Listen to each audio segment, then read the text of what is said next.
कुछ बातें और क्योंकि थोड़ी ज़बान हमारी क्या करें, मजबूर हैं अपनी ज़बान से भी। कुछ हमारे लोग भी हमसे इस मामले में परेशान भी रहते हैं। हमारे शासन और प्रशासन के लोग भी 3 दिन से ये फिक्रमंद हैं, पता नहीं ये क्या करने जा रहे हैं।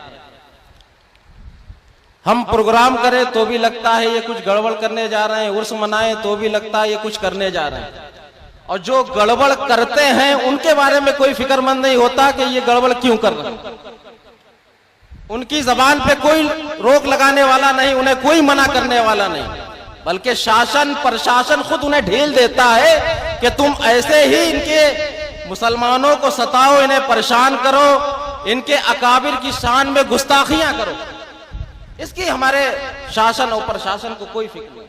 2 दिन से बराबर, और खास तौर पे एक तो आज जुमा है, जुमे से भी बड़ा डर है कि पता नहीं, जुमे को इन लोगों ने बड़ा खतरनाक समझ लिया है कि मुसलमान जुमे को कुछ भी कर सकता है। मुसलमान वो काम कभी नहीं करेगा जिससे हमारे मुल्क का कोई नुकसान हो। वो काम मुसलमान कभी नहीं करेगा, और मुसलमान उस काम को कभी बर्दाश्त भी नहीं करेगा कि कोई हमारे नबी के शान में गुस्ताखी करे, कभी नहीं बर्दाश्त करेगा।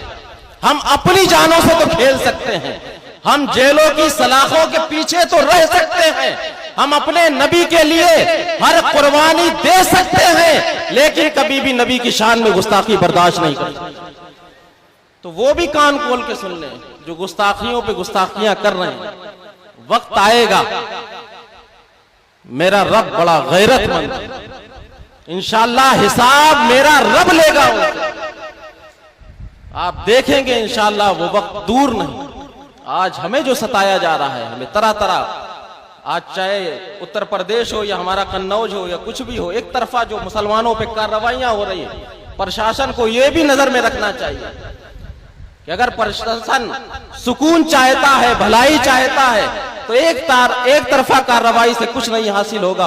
आपको अगर कार्रवाई करना है तो दोनों तरफ आप कार्रवाई कीजिए। हमारे जवानों को पकड़ पकड़ के जेलों में डाला जा रहा है, हमारे जवानों को सताया जा रहा है, उनके घर तोड़े जा रहे हैं, उन्हें तरह तरह से मार दी जा रही है। आखिर है क्या ये तमाशा? सब सिर्फ हुकूमत की चंद टुकड़ों पे पलने वाले लोग ऐसा कर रहे हैं।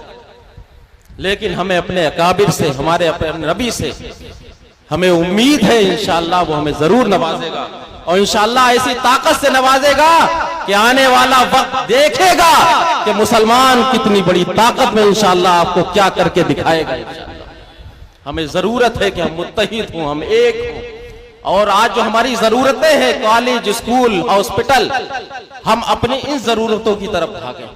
हम वो काम करें कि हम गैरों के मोहताज न रहें, बल्कि हम खुद ऐसे काम करके दिखाएं कि गैर हमारे मोहताज है। और ये काम कोई अगर तन्हा नहीं कर सकता है तो जरूरी नहीं कि हम अकेले करें, हमें 10 लोग मिलके करना है, 20 लोग मिलके करना है। हमें अपने स्कूल भी कायम करना है, हमें अपने हॉस्पिटल भी बनाना है। मिशन बहरुल इरफान यही है कि हम वो कुछ कर जाएं जो आज उम्मत मुस्लिमा को जिस चीज की जरूरत है। और इंशाअल्लाह इलाहियों वाले भी मौजूद होंगे, हम उनसे भी कह रहे हैं कि वो वैसे तो हर खबर इधर की उधर पहुंचाते हैं, लेकिन उनसे भी कहेंगे कि आखिर खबर उन हुकूमतों तक भी पहुंचाए कि जिनकी गुस्ताखियों की वजह से मुसलमान इस गुस्से में मौजूद है। क्यों आखिर हमें सताया जा रहा है? क्यों आखिर हमें परेशान किया जा रहा है? क्यों आखिर हमारे नबी की शान में गुस्ताखियां की जा रही हैं? क्यों हमारे बुजुर्गों में कमी निकाली जा रही है? क्यों हमारे इस्लाम पे उंगलियां उठाई जा रही हैं? आखिर की क्या तमाशा? कोई हलवा तो है नहीं कोई इंसान खा जाएगा ऐसे। हम अपने नबी को अपनी जान से ज्यादा चाहते हैं, हम अपने नबी को अपनी जान से ज्यादा मोहब्बत करते हैं, और अपने नबी के लिए हम सब कुछ करने के लिए भी तैयार हैं। लेकिन हम इस मुल्क से भी मोहब्बत करते हैं, क्योंकि इस मुल्क की मोहब्बत हमें किसी ऐरे गैरे ने नहीं सिखाई, बल्कि अपने वतन की मोहब्बत हमारे नबी ने हमें सिखाई। हम अपने मुल्क से भी मोहब्बत, कानून के दायरे में रहकर, हमारे मुल्क का जो कानून है उस कानून के दायरे में रहकर हम एहतिजाज भी करेंगे। हम इंशाअल्लाह जेल भरो आंदोलन भी शुरू करेंगे। हम जो भी अपने नबी के लिए कुर्बानियां दे सकते हैं, हमारी कुर्बानी देने के लिए तैयार है। और ये मुसलमान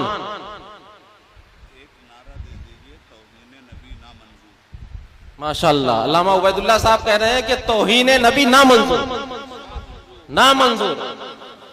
और ये हकीकत है, आप सब कहिए कि तौहीने नबी ना मंजूर। हम अपने नबी की शान में कभी गुस्ताखी बर्दाश्त नहीं करेंगे। तुम्हें हमारे जानों से खेलना है तो हमारी जानें ले लो। अरे जबरदस्ती हमें गुनाहगार साबित करके हमें जेलों में लगा लो। अरे हम बेगुनाह होकर जेल बनने के लिए तैयार हैं, लेकिन हमारे नबी की शान में गुस्ताखी ना करो। ये चीज हम कभी बर्दाश्त नहीं करते। हमारा दिल रोता है, हम तड़पते हैं इस चीज के लिए कि आज हमारी नबी की शान में गुस्ताखियां हो रही हैं। लेकिन हम जिस लायक हैं, हम उस लायक एहतजाज करने के लिए थे। इंशाअल्लाह होगा। अगर इन जालिमों की गिरफ्तारियां ना हुई, इन गुस्ताखों की गिरफ्तारियां ना हुई, इंशाअल्लाह आप देखना इसी कन्नौज की सरजमीन पर वो जेल भरो आंदोलन इंशाअल्लाह इसी महल्ले से शुरू होगा। और आप सब तैयार हैं कि नहीं? अपने नबी के लिए क्या क्या नहीं कर सकते हैं आप? सब कुछ करने के लिए तैयार है इंशाअल्लाह। लेकिन हम सब कुछ करेंगे, कानून के दायरे में करेंगे, अपने मुल्क से मोहब्बत को लेकर इंशाअल्लाह करेंगे, अपने सीने पर अपने मुल्क का परचम लगा के इंशाअल्लाह सब कुछ करने के लिए तैयार। हमें कोई दब्बू न समझे, हमें कोई कमजोर न समझे। अरे ये कमजोरी मुसलमानों का हक नहीं है। हमें हमारे नबी ने बहादुरी सिखाई है, हमारे नबी ने हमारे हौसलों को बुलंद किया है, हमारे असलाफ ने ऐसे ऐसे कारनामे दिए हैं कि मुसलमान कभी दबने वाला नहीं। तुम लाख ने जेलों में डाल दो, लेकिन इंशाअल्लाह जो कल 400 साल पहले मेरे मुजद्दिद अल-फ़सानी ने ग्वालियर के किले में अल्लाह की वैदानियत का और रसूल की रिसालत का ऐलान किया था, आज उसके गुलाम भी वही करने के लिए तैयार है। हम कमजोर नहीं हैं, बस हम भलाई चाहते हैं, हम कोई फितना नहीं चाहते हैं, हम कोई जंग नहीं चाहते हैं और ना हम कभी जंग करेंगे। हम हरेक के हुकूक हम समझते हैं, हरेक की जान की कीमत समझते हैं, हरेक के खून की कीमत समझते हैं, लेकिन कभी हम अपनी जानें देंगे अपने नबी की मोहब्बत में। हम कभी वो काम नहीं करेंगे कि जिससे हमारे मुल्क की कोई बदनामी हो। हम अपने मुल्क की फलाह के लिए, हम अपने मुल्क के लिए भी अपनी हर कुर्बानी देने के लिए तैयार हैं, और उससे पहले हम अपने नबी के लिए हर कुर्बानी देने के लिए। कुल का वक्त करीब है, मुर्शिद बहरुल इरफान मौजूद हैं। हम इन्हीं के करम पे उम्मीद रखते हैं। हम छोटे हैं, हमें मांगने का सलीका भी नहीं, मांगने का ढंग भी नहीं, लेकिन मेरा मुर्शिद सब कुछ समझता है, मेरे दिल के हालात से वाकिफ है। हुजूर, मैं आपकी बारगाह में अर्ज करता हूँ, मैं अपने मुर्शिद हुजूर बहरुल इरफान का सदका हम किसी और से नहीं मांगते, बल्कि हुजूर बहरुल इरफान के मुर्शिद से मांगते हैं। और इस उम्मीद पर इंशाअल्लाह आज दुआ के बाद उठेंगे हम कि हमारा मुर्शिद इंशाअल्लाह हमें जरूर नवाजेगा, क्योंकि आज सरापा हमारे मुर्शिद के मुर्शिद मौजूद है। जहां हुजूर बहरुल इरफान को बहरुल इरफान बनाया है, तो हम उनके गुलाम हैं, हम उनके आशिक हैं, हम उनके नमकखार हैं, उनके नाम लेवा हैं। तो हमें अपने मुर्शिद के मुर्शिद से भी यही उम्मीद है इंशाअल्लाह, वो हम गुलामों को कभी रुस्वा नहीं होने देंगे। और हम अपने मुर्शिद की गाह में अर्ज करें, ये गुलशन आपका है, ये आपके गुलाम ने सजाया है। इस गुलशन को, इस गुलशन की याबियारी आपके गुलाम ने की है।